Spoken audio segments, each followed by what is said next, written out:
안녕하세요. 이준엽입니다. 지금 여러분들에게 소개해드릴 책은 홍길동전인데요.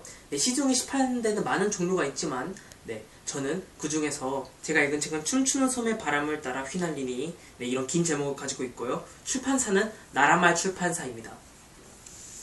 여러분들이 어떤 출판사의 책을 읽었을 줄은 모르겠지만 저는 여러분들에게 보편적인 홍길동에 대한 이야기를 해드리려고 합니다. 그럼 줄거리는 대충 어떻게 될까요? 여러분들께서 잘 알고 계실 텐데요. 우선 홍길동은 본부인의 자식이 아닙니다. 양반이라는 사람들은 여러 명의 아내를 둘 수 있었는데요. 그 중에서 두 번째 아내인 즉 첩의 자식이었습니다. 그러다 보니까 상대적으로 차별도 많이 받게 되고 자신이 능력이 있음에도 불구하고 벼슬을 얻을 수 없었어요. 그래서 홍길동은 좌절하고 결국에는 자신의 길을 떠나게 됩니다. 근데 이 자신의 길을 떠나게 돼서 이렇게 도적들을 많이 영입을 하게 돼요. 그래서 자신만의 도적단을 만들고 결국에는 관할을 털어서 가난한 사람들에게 이런 나라의 재산을 나눠주는 이런 정의로운 일을 하게 됩니다. 하지만 이것은 곧 왕의 노여움을 사게 돼서 홍길동은 곧 왕 앞에 잡혀가게 됩니다.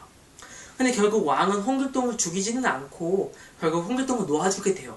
그래서 홍길동은 자신들의 도적을 데리고 율도국이라는 새로운 나라를 세워서 그 안에서 도적들하고 실컷 놀다가 그리고 정치를 잘하고 죽게 됩니다. 이 책을 읽게 되면 굉장히 재미있죠. 왜냐하면 이 홍길동이라는 사람이 굉장히 도수를 많이 쓰잖아요. 여러 재주를 부려가지고 그 왕의 군사들을 이렇게 많이 무찌르는 것을 보면 우리는 상당히 통쾌하기도 합니다. 그리고 실제로 홍길동 같은 사람이 있어야 이렇게 부패한 시대에 이런 백성들에게 힘이 될 수 있겠죠. 우리가 생각해봐야 할 점은 하지만 왜 홍길동은 율도국으로 밖에 갈 수 없었냐입니다. 홍길동이 이렇게 훌륭하고 정의롭고 능력이 있는 사람이었다면 결국에는 조정을 위해서 일을 할 수도 있지 않았을까요? 근데 우린 여기서 조선정부의 상당히 경직된 태도를 볼 수 있는데요. 홍길동이 이렇게 훌륭한 능력을 가지고 있음에도 불구하고 조선은 이 사람이 서자라는 이유로 그리고 도덕질에 가담했다는 이유로 이 사람을 벼슬에 받아들이는 것을 끝까지 거부합니다.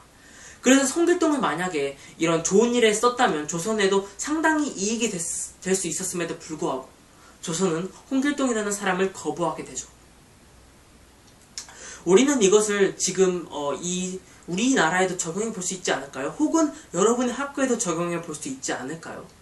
소위 우리가 말하는 엄청 훌륭한 친구들이 있을 거예요. 머리가 똑똑하거나 수학을 엄청 잘하거나 과학을 엄청 잘하거나 이런 학생들이 있을 텐데 이 학생들은 어디를 가나요?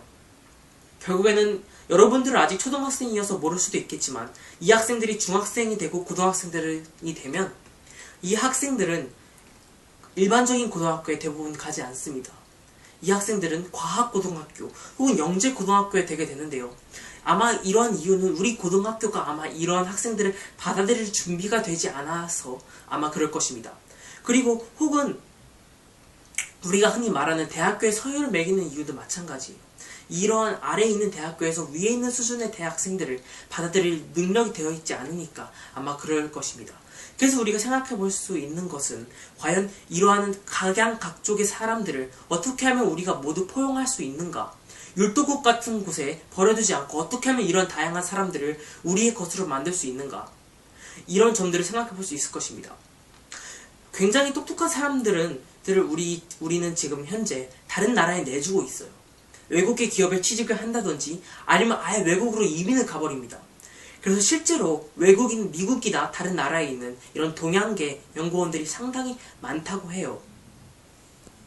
그래서 여러분들이 만약 여러분들과 조금 다른 친구 혹은 조금 더 특별하거나 아니면 조금 약간 부족한 친구를 보면 그 친구들을 마치 그런 사람들이 홍길동을 대접하는 것처럼 배척하지 말고 그 친구들을 따뜻하게 보듬어 줄 수 있는 그런 마음가짐을 여러분들이 가졌으면 좋겠습니다.